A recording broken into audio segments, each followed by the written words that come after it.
উড়ন্ত নদীর কারণেই নাকি ভারত বা বাংলাদেশে এত পরিমাণ বর্ষা এবং তার সঙ্গে সঙ্গে যে ভয়াবহ বন্যা হচ্ছে।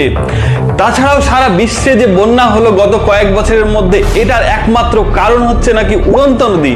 তো এই উড়ন্ত নদী কি, এটা থাকে কোথায়? উড়ন্ত মানে তো উড়বে, তাহলে কি সেই নদী কি উড়ে? আর এই নদী প্রবাহিত হয় বা কি করে? এই নদীকে নাকি জেট স্ট্রিম দ্বারা প্রবাহিত করে। তাহলে এই জেট স্ট্রিমই বা কি? তাছাড়াও আমরা দেখতে পাচ্ছি যে বাংলাদেশি মানুষরা এই বন্যার জন্য কিন্তু বেশিরভাগ ক্ষেত্রেই ভারতকে দোষারোপ করছে, এবং আমাদের ভারতবর্ষেরও কিন্তু প্রচুর মানুষ একে অপরের দিকে কাদা ছোড়াছুড়ি করছে।